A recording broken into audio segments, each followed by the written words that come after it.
JPU tak sia-siakan kesempatan menguliti Rizik. Penulis Ayas.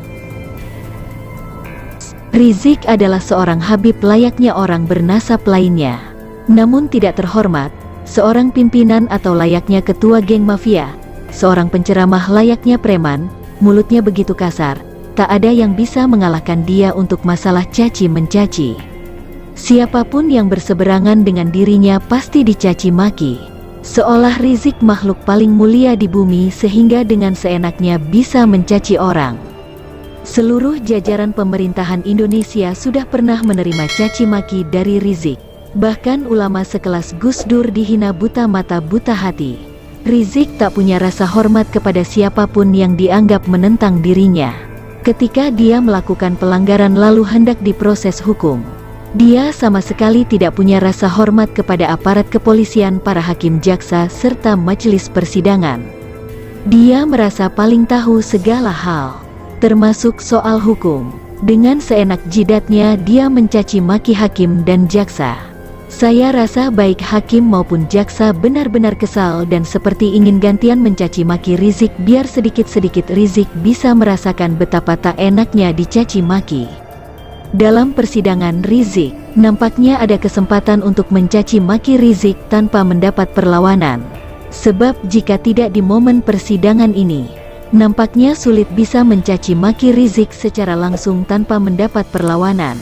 Jaksa Penuntut Umum, JPU, menyampaikan tanggapan atas eksepsi terdakwa kasus pemalsuan hasil tes swab Rizik Syihab dalam sidang di Pengadilan Negeri Jakarta Timur pada Rabu tanggal 31 Maret tahun 2021. Ada beberapa poin yang disampaikan JPU yang benar-benar menguliti Rizik. JPU nampak tak menyia-nyiakan kesempatan ini, kapan lagi bisa balik mencaci maki Rizik. Dari beberapa poin pernyataan JPU, ada 3 poin pernyataan JPU yang sangat menohok Rizik. Pertama, JPU menyindir status imam besar yang melekat pada Rizik. JPU juga menyayangkan sikap Rizik yang sering melontarkan kata-kata tidak pantas selama persidangan. Jaksa membeberkan Rizik kerap melontarkan kata-kata yang merendahkan orang lain termasuk untuk jaksa penuntut umum seperti dungu, intelektual rendah, dan zalim. Padahal Rizik selama ini dikenal sebagai tokoh agama panutan masyarakat. Jaksa menyayangkan kata-kata tidak pantas itu dilontarkan Rizik saat sidang secara online dan dapat ditonton oleh publik. Menurut jaksa, sikap Rizik tersebut tidak menggambarkan revolusi akhlak yang sering digaungkan oleh terdakwa. Kedua, jaksa menyindir Rizik ketinggalan zaman. JPU menilai terdakwa Rizik tidak mengikuti perkembangan zaman karena menolak sidang digelar secara virtual. Keberatan Rizik soal sidang virtual itu sebelumnya sempat beberapa kali ia ungkapkan dalam persidangan sebelumnya. Bahkan protes itu juga ia muat dalam eksepsinya. Akhirnya hakim pun mengabulkan Rizik untuk mengikuti sidang secara langsung dari PN Jaktim. Padahal menurut jaksa sidang yang digelar secara online memiliki dasar hukum yang kuat, yakni peraturan Mahkamah Agung.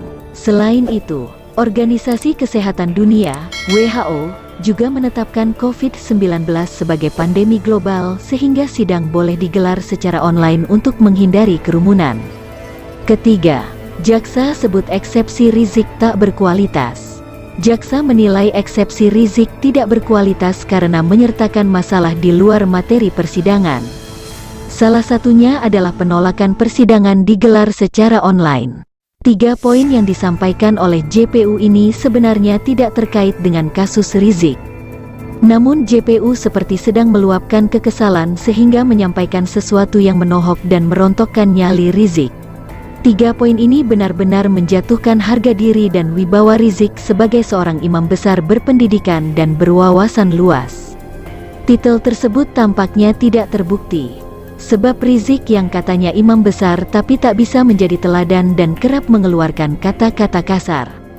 Rizik yang katanya berpendidikan dan berwawasan luas ternyata tak bisa membuat eksepsi yang berkualitas serta tidak paham kenapa sidang di saat pandemi COVID-19 harus online. Rizik benar-benar terlihat begitu bodoh dan dungu. Rizik pun tak bisa lebih banyak dikuliti oleh JPU. Poin-poin yang disampaikan oleh JPU sulit dibantah dan memang faktanya seperti itu. Jika sebelumnya Rizik terlihat begitu agresif menyerang, saat ini tampaknya Rizik benar-benar tak kuat menahan gempuran JPU.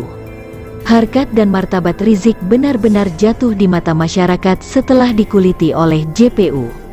Bagaimana menurut Anda? Sampaikan tanggapan Anda di kolom komentar.